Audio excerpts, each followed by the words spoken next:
Bienvenue dans le Flow Conscient, un espace où l'on prend le temps de respirer, de penser et d'habiter pleinement ce qui nous traverse. Une immersion dans le présent où le yoga, la philosophie et le développement personnel s'entrelacent pour éveiller le corps, le cœur et l'esprit. Ici, la parole circule avec intention et on laisse couler les mots sans précipitation. En solo ou avec un invité, je t'accompagne dans l'exploration d'un flow à la fois ancré, lucide et vivant. Des formats courts pour des idées longues, destinés à celles et ceux qui se posent des questions, veulent penser autrement et apprendre à se connaître. Je suis Alexandra, professeure de yoga et naturopathe, et je t'invite à entrer dans le flow, tout simplement. Et bonjour, bienvenue dans ce nouvel épisode du Flow Conscient. On reprend cette semaine notre série consacrée au chakra et on va parler d'Anahata Chakra qui va vraiment marquer un tournant, je dirais, dans cette série. On dit rapidement les 3 premiers chakras, donc Muladhara, racine, Svadhisthana, chakra du sacrum, et puis Manipura, chakra de l'abdomen, chakra du feu. Souvent, ces 3 chakras-là sont associés à notre rapport au monde matériel, la survie, le plaisir, l'affirmation de soi. Et les 3 derniers chakras, donc là on ouvre aujourd'hui avec le chakra numéro 4 au niveau du cœur, nous ouvrent davantage, eux, à la conscience, à l'intuition, à tout ce qui va être en lien avec les sens, et avec le sens d'ailleurs. Et ce 4e chakra, du coup, il fait le pont. Il fait le pont entre les 3 premiers. Chakra numéro 4, hop, articulation. Et ensuite, on a la gorge, chakra ajna, le chakra de l'intuition au niveau du 3e œil, et Sahasrara, qui sont les 3 derniers chakras, qui sont plutôt des chakras subtils. Donc, Anahata Chakra, le chakra du cœur, l'idée avec ce chakra, c'est d'ouvrir son cœur sans se perdre soi-même. Si on doit garder un truc dans tout ce que je vais te raconter aujourd'hui, c'est ça. Donc, on a construit nos racines.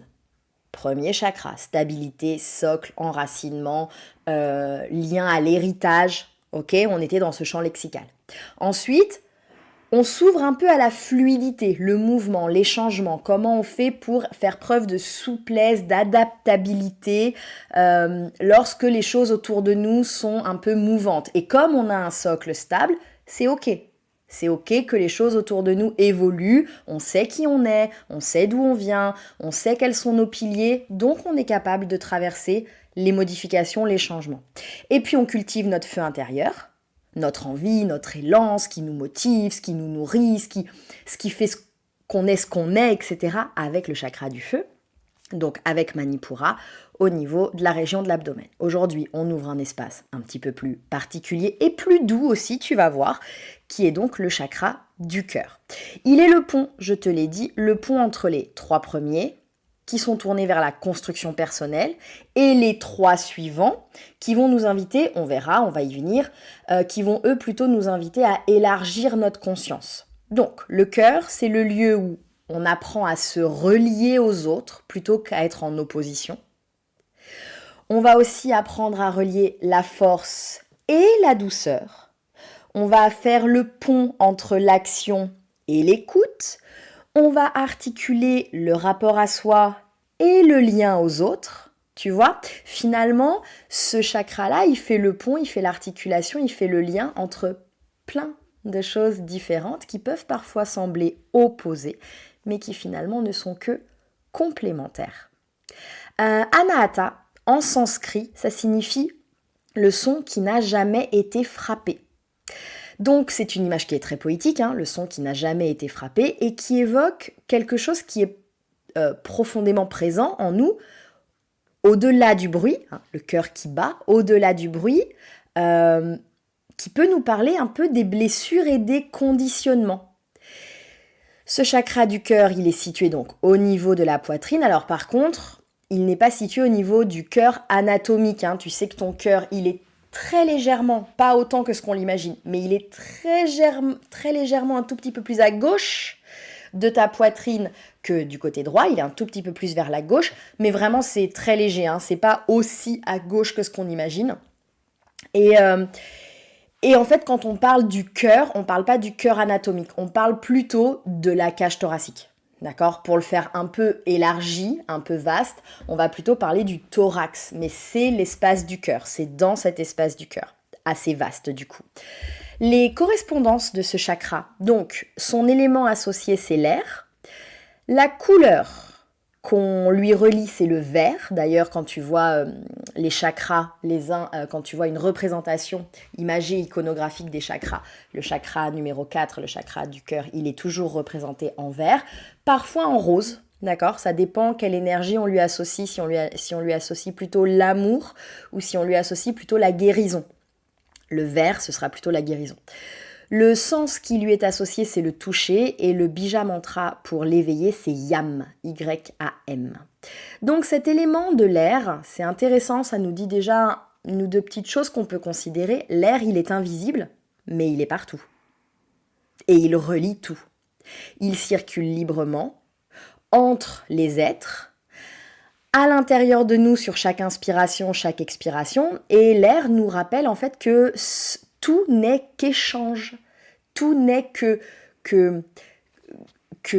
communication entre les éléments en fait. Tout se relie tout le temps, tout est relié en permanence.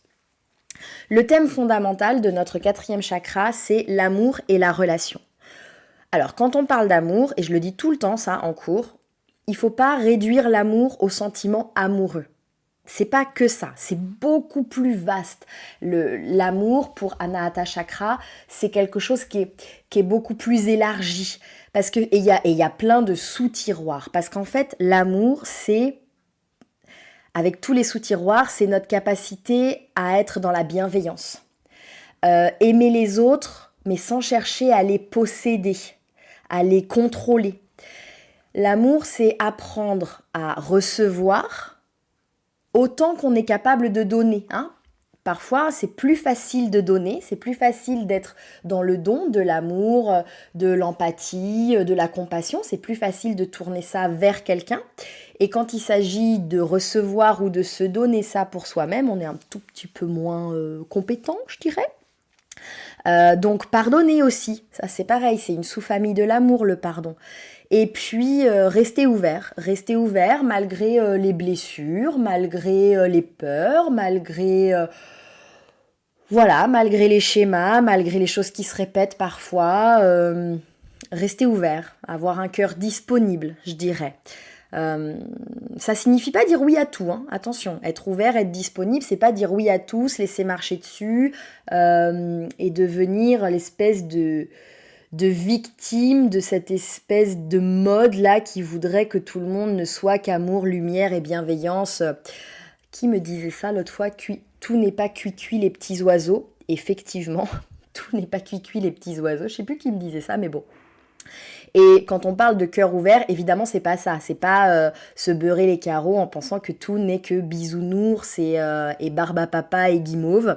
L'idée, c'est aussi de rester fidèle à soi-même, mais en étant ouvert aux rencontres, en étant ouvert à une chose, c'est que l'autre n'est pas moi, et que comme l'autre n'est pas moi, ça va nous demander réciproquement d'apprendre à nous aimer, avec tout ce que ça veut dire l'amour, pas forcément l'amour amoureux, j'y reviens, mais d'apprendre à nous aimer en respectant que l'autre ne soit pas moi, en respectant que je ne sois pas l'autre. Voilà, parce qu'un cœur ouvert, c'est aussi un cœur qui est capable de dire, là c'est une limite pour moi en fait, ça c'est une limite pour moi. Je suis ouvert, je suis bienveillant, je suis compassion, je suis empathie, mais je suis aussi respect envers moi-même, et ça, c'est une limite. Voilà, c'est ça aussi un cœur ouvert, c'est pas oui, et puis pour en fait mettre plein de petites rustines et plein de petits pansements au fur et à mesure, parce qu'en fait on a dit oui à beaucoup de choses qui n'allaient pas qui ne nous correspondaient pas en fait. Voilà. Un cœur ouvert, c'est aussi se connaître d'abord soi-même, savoir nos valeurs, nos piliers, nos totems, les respecter, faire en sorte d'être suffisamment curieux, disponible, ouvert à la rencontre, tu vois, curieux de ça, mais pas s'oublier. Ce qu'on a dit tout à l'heure, c'est être ouvert à la relation sans se perdre. C'est ça, sans se perdre. C'est la clé. Comment ça va se manifester dans notre quotidien? Alors, on sait que lorsque le chakra Anahata, le chakra du cœur, est harmonieux, on va observer beaucoup plus de fluidité dans la relation aux autres. Et souvent des relations qui sont authentiques, sincères. Pas des jeux, pas de la manip, pas de l'emprise, pas des trucs de pouvoir, tu vois, pas tout ça. On va être vraiment dans quelque chose de très authentique, de très sincère. On dit qu'il vient du cœur, hein, quand ça parle avec le cœur, je te parle avec mon cœur. C'est vraiment quelque chose qui est dans la sincérité et il n'y a pas de jeu, il n'y a pas de faux semblant.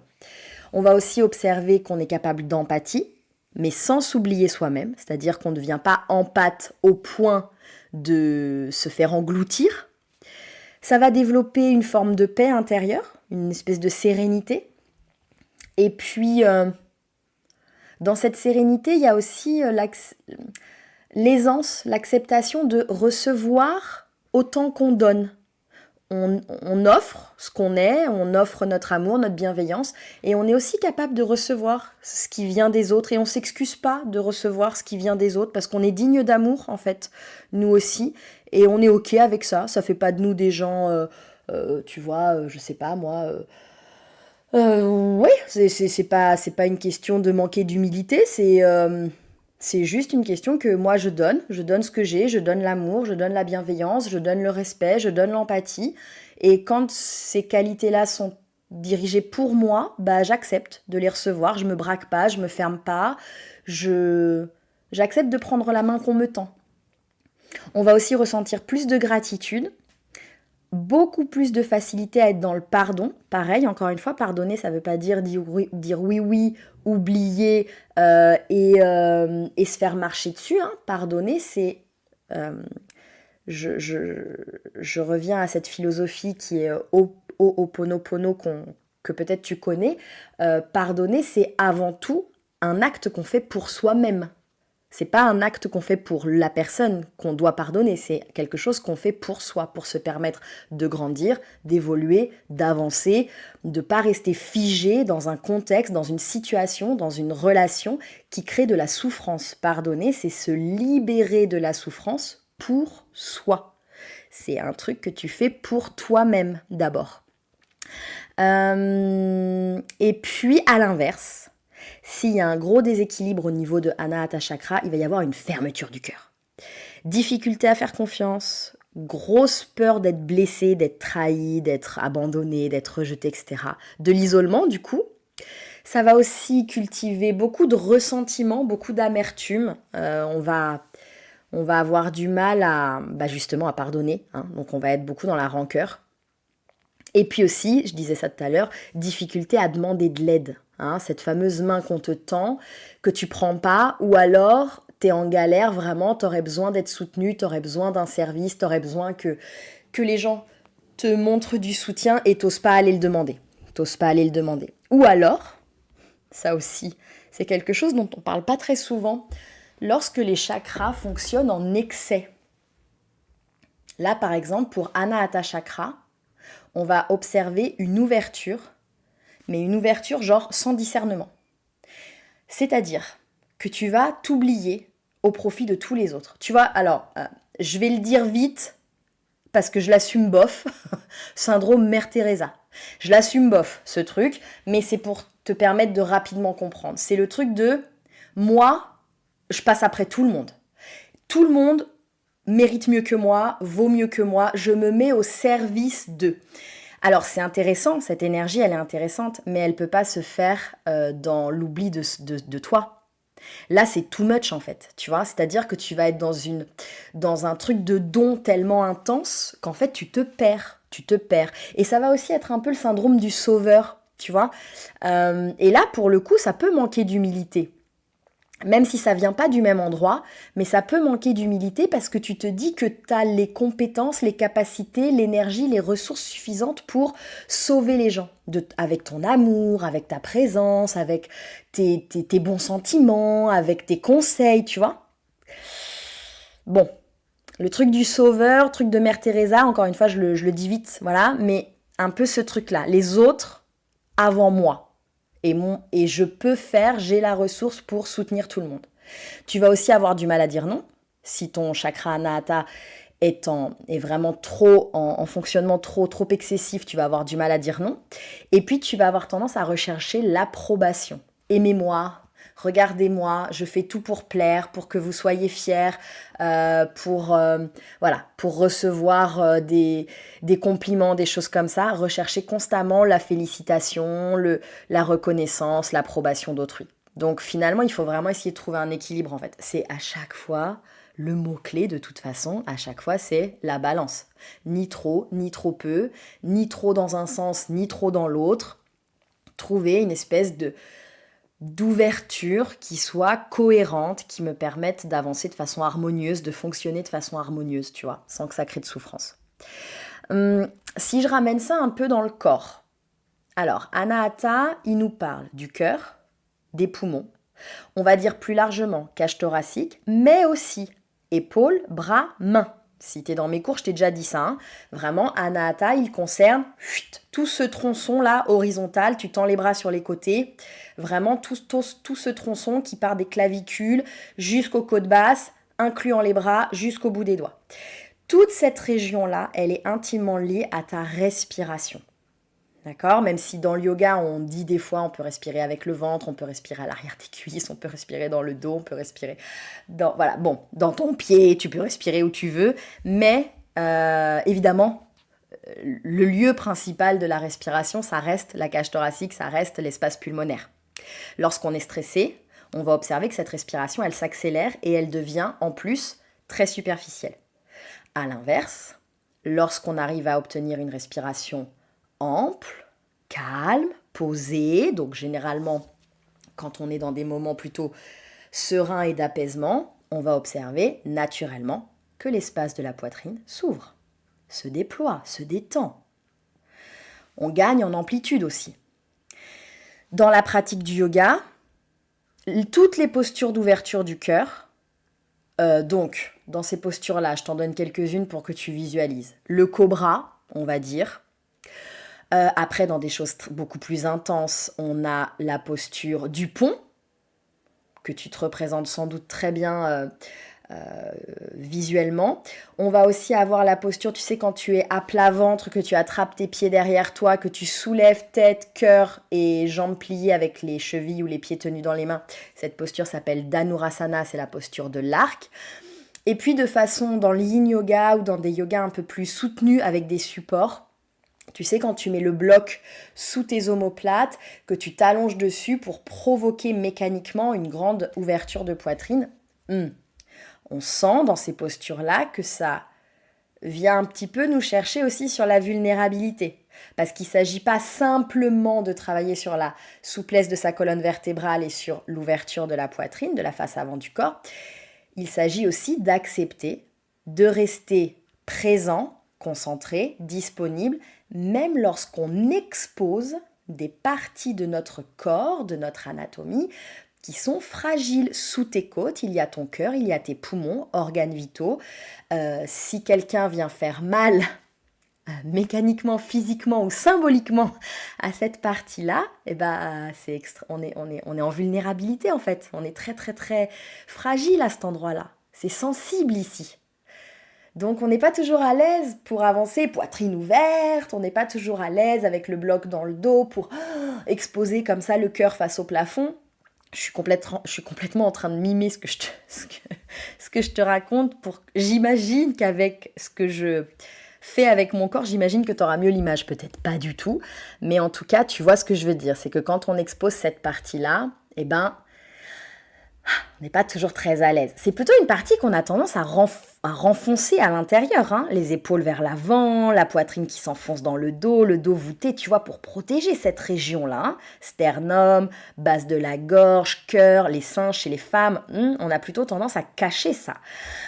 Les postures d'ouverture de poitrine, elles ouvrent, elles montrent, elles déploient, elles exposent. C'est pas toujours évident. Ce chakra du cœur peut être perçu un peu comme une grille de lecture au niveau du yoga, parce que comme le yoga nous invite à trouver un équilibre, ni trop d'efforts, ni trop de relâchement, c'est ce qu'on vient de se dire, Anahata va nous enseigner cette même qualité, mais finalement dans nos relations. On peut se poser la question, sur le tapis, est-ce que je pratique avec bienveillance envers moi-même ? Est-ce que je suis capable de faire preuve de compassion envers moi-même? Puisque le contexte influence ma pratique, mon état d'esprit, mon énergie, mes capacités sur le tapis, est-ce que je suis capable de considérer ce contexte? Ou alors est-ce que je cherche à faire mieux? Est-ce que je cherche l'approbation du professeur? Est-ce que j'accepte mes limites ou est-ce que je suis toujours en train de les repousser? Est-ce que je me compare constamment à la pratique des autres? Et forcément, je me compare à mon désavantage, hein, bien sûr, évidemment. Tu vois, donc dans ces cas-là, comme à chaque fois, hein, le tapis, ça devient un vrai laboratoire de ta manière d'être avec toi-même, en fait. Parce que finalement, ce discours que tu entretiens pour toi, l'amour que tu déploies pour toi, bah ça va forcément déteindre sur ta relation aux autres. Si tu te détestes, c'est difficile d'apprécier l'autre. Maintenant, je suis pas d'accord avec ce truc qui dit que pour être bien avec les autres, il faut forcément être bien avec soi-même. Je dirais que si t'es pas bien avec toi-même, ça va être compliqué d'être bien avec les autres, ça je suis d'accord, mais je pense pas qu'il faut avoir tout guéri, tout travaillé, tout déblayé avant de pouvoir entrer en relation. Avant de pouvoir entrer dans une relation saine. Je pense que c'est possible d'entrer dans une relation saine, même si tu as encore beaucoup de boulot à faire sur toi, sur l'empathie envers toi-même, sur l'amour que tu as pour toi, l'estime, etc. Je pense que même si ce travail-là n'est pas achevé, parce qu'en fait l'est-il un jour, mais je pense que même si ça c'est pas achevé, tu peux quand même entrer en relation et que ça se passe très bien. Parce qu'il ne faut pas oublier qu'on n'est pas fait pour être solo. Et que la relation va aussi venir guérir, penser, au terme de pansement, stabiliser, renforcer certaines zones qui sont un peu friables chez nous. Et en fait, c'est juste. C'est juste parce qu'on n'est pas fait pour être tout seul, tout le temps, et se retaper tout seul, tout le temps. J'insiste là-dessus parce que je trouve qu'à un moment donné, il y avait un peu ce discours de tant que t'es pas bien avec toi-même, tu seras pas bien avec les autres. Je trouve que c'est complètement débile. Parce que c'est faux.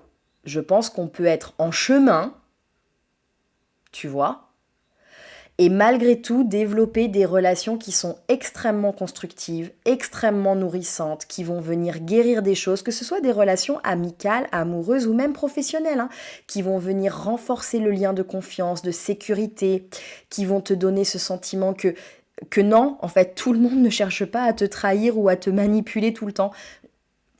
Et ça, que toi, tu vas mener ton travail de ton côté, et la relation, si c'est une relation saine, elle va venir te prouver que oui, c'est possible. Tu peux être en relation, même si tout le travail n'a pas été effectué de ton côté, pas encore, tu peux être dans une relation complètement ok, complètement saine, complètement safe, et les deux fonctionnent ensemble, en fait. Les deux fonctionnent ensemble. Tu n'as pas besoin d'attendre d'être guéri, parce que le sera-t-on un jour? Le sera-t-on un jour? Sera-t-on guéri? Si tu attends d'être guéri pour te dire « moi j'attends que tout soit réglé de mon côté pour entrer en relation », alors attends. Bah non, enfin je veux dire, jamais. Enfin, dans très longtemps, quoi, tu vois. Donc, non, possiblement non. Donc voilà, je nuance ce truc. Comment on fait dans le quotidien pour nourrir son chakra du cœur? Des pistes très simples. Moi, je te conseille d'exprimer tous les jours de la gratitude pour quelque chose. Même un truc anecdotique, tu vois. Même un truc anecdotique, c'est-à-dire, bah voilà, je suis content parce qu'aujourd'hui, il a fait beau et je me suis posée et j'ai pris un café en terrasse et c'était très chouette. Ou je reconnais, enfin, je suis en gratitude parce que j'ai pu avoir une conversation avec une amie très chouette. Tu vois, vraiment, je t'invite à cultiver ça. Ensuite, je t'invite à prendre des décisions, même des petites décisions, mais en essayant de les prendre depuis l'espace du cœur et pas toujours depuis l'espace de ta tête. Hein, on est souvent là en train d'analyser si je fais ça, nanana, si je fais ça, nanana, je vais faire une colonne pour et une colonne contre. Et en fait, je suis en train de sur-intellectualiser quelque chose, un contexte, une situation, une relation. Et finalement, je me sépare un peu de l'élan du cœur. Et même pour des petites décisions, pas forcément pour des gros trucs. Hein. Donc, il faut essayer de redescendre dans l'espace du cœur et prendre des décisions qui viennent plutôt de cet endroit-là. Qu'est-ce que mon cœur me dit? Où est-ce que mon cœur m'emmène? C'est quoi l'élan? Dans les pistes simples, apprendre à recevoir un compliment plutôt que toujours le minimiser. Ah oui, ah t'es jolie aujourd'hui. Ah oui, mais non, mais tu sais, c'est pas moi, c'est parce que j'ai mis cette tenue. Non. Ah oui, mais c'est parce que j'ai bronzé. Ah oui, mais c'est parce que je suis allée chez le coiffeur. Non. On apprend à recevoir un compliment. Voilà. Ok. Quelqu'un nous fait un compliment, sans doute que ça vient de son cœur. Donc, prenons-le. Recevons-le dans le cœur et prenons-le. Dans les trucs simples aussi, on apprend à demander de l'aide. Quand on a besoin d'aide, on demande de l'aide. Voilà. Même si ça nous coûte un peu, même si on se raconte oui, mais ça va faire de moi quelqu'un de dépendant, je vais être redevable, nanana. Même si on se racontera ce discours-là, très bien, mais on apprend à demander de l'aide. Ensuite, je pense que ça peut être intéressant de donner, d'offrir son temps, son énergie, pourquoi pas même un truc matériel, offrir un cadeau, sans espérer un retour, sans espérer le renvoi d'ascenseur. Voilà, être juste dans le don, gratos.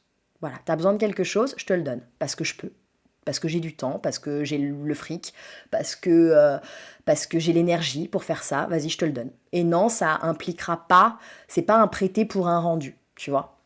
Je pense que ça peut être intéressant, et puis on va essayer aussi d'aller vers des gens ou des relations qui sont nourrissantes. Des gens qui viennent avec le cœur, et puis on va essayer de les recevoir avec le cœur. Si je dois ramener ça sur le yoga, je dirais des respirations avec des belles ouvertures de poitrine, amplitude respiratoire, donc peut-être des respirations où je vais favoriser l'inspiration, peut-être faire des apnées à poumon plein, de la cohérence cardiaque, tu vois, ce type de respiration-là. Et dans les postures, je dirais des postures comme le cobra, donc j'ai évoqué déjà. Le chameau, je ne sais pas si tu vois, sur les genoux, et tu te penches vers l'arrière pour attraper tes talons dans tes mains, en relâchant ta tête. Ok. Y a toutes les variations autour du pont, le demi-pont, ça peut être intéressant aussi. Une posture debout, l'équilibre de Natarajasana, le danseur, quand tu attrapes ton pied derrière toi. Donc voilà, ces postures-là, elles sont intéressantes. Et puis dans les postures un peu plus cool, tout ce qui va être inclinaison de colonne vertébrale, comme par exemple allongé sur le dos, la posture de la demi-lune, qu'on fait beaucoup en yin yoga, par exemple. Ou alors cette fameuse posture d'ouverture du cœur avec le bloc ou un bolster sous l'espace du cœur, sous la poitrine, sous la colonne vertébrale. Et puis, apprendre à verbaliser, à parler avec beaucoup de douceur de ce dont on a besoin, de ce que le cœur réclame, de ce qu'il faudrait pour qu'on se sente apaisé, bien, dans un environnement sécurisant. Apprendre à le dire, que ça vienne du cœur et pas forcément de l'esprit, pour que l'autre puisse le recevoir en sentant que ça vient du cœur et du coup puisse y répondre. Et pareil, même si on a été blessé, peut-être essayer de travailler sur l'idée du pardon. Dans la philosophie du yoga, le cœur, c'est pas seulement le siège des émotions, c'est aussi un espace de discernement. C'est un lieu où la compassion va rencontrer une forme de sagesse. Parce que le cœur, il ne nous demande pas d'être forcément dans la perfection, mais il va nous inviter à rester humains, à reconnaître nos blessures sans se laisser enfermer, et à entrer en relation sans chercher à posséder. On doit pouvoir donner sans s'épuiser et on doit pouvoir recevoir sans culpabiliser. Finalement, sans réfléchir, un peu comme l'air que tu inspires et que tu expires. Tu vois, ça va, ça vient, c'est là, ça repart. Tu prends, tu rejettes, ça circule, comme l'air qui est partout autour de toi. T'inspires, t'expires, tu reçois, tu offres. La vie, c'est ce mouvement permanent en fait. Vraiment, c'est que ça tout le temps. Pour terminer l'épisode, je te propose une question toute simple. Quand est-ce que tu as pris le temps pour la dernière fois de te demander pour de vrai comment ça va dans mon cœur en ce moment? Est-ce que ce que je fais, je le fais depuis le cœur? Est-ce que quand je parle depuis mon cœur? Pas ton cœur forcément physique, anatomique, est-ce que mon cœur bat correctement? Est-ce que je fais pas d'arythmie? On n'est pas sur ces sujets-là, quoique c'est un sujet qui est important, bien sûr, si jamais tu as un doute, consulte. Mais c'est dans cet espace intérieur que vivent tes peines, tes joies, tes élans, tes fragilités, tes emportements, c'est là-dedans. Donc, quand tu vas ouvrir cet espace, ça ne veut pas dire que tu vas être forcément plus fort, mais ça ne veut pas non plus dire que tu vas être forcément plus fragile. Peut-être ça veut simplement dire que tu vas être plus vrai, plus sincère, plus authentique. C'est ça en fait, l'espace du cœur. Et si toi tu te mets dans cette posture-là, sans doute que tu vas attirer à toi des gens qui ne viendront pas par la force, avec la force, mais qui viendront avec leur sensibilité. Et si tu parles avec ton cœur, tu vas finir par être reçu et par entendre aussi d'autres personnes parler avec leur cœur. C'est souvent parce que tu acceptes ta vulnérabilité que tu deviens capable de créer des liens profonds et authentiques. Ça vient de là, hein. Ça vient de là. Dans le prochain épisode, on parlera de Vishuddha, c'est le chakra de la gorge. Je ferai un épisode spécial pour Vishuddha chakra. Et enfin, le dernier épisode, je traiterai simultanément Ajna, le 3e œil, 6e chakra au niveau de tes sourcils, de ton front, et Sahasrara. Je ferai un package pour les 2 derniers chakras, le 6 et le 7. Voilà, et on aura terminé notre série des chakras. Je te remercie d'avoir écouté cet épisode. S'il t'a parlé, si tu souhaites le partager à quelqu'un, n'hésite pas. Si tu as envie qu'on échange, écris-moi, ça me fait toujours très plaisir de te lire. Et puis, je te souhaite une belle semaine et je te dis à la prochaine. Bye bye. Merci d'avoir pris ce temps avec moi dans le flow conscient. Si cet épisode t'a parlé, n'hésite pas à le partager, à t'abonner ou à laisser un mot doux sur ta plateforme d'écoute. On se retrouve très bientôt pour un nouveau souffle, une nouvelle réflexion. D'ici là, reste en flow et en conscience. À bientôt.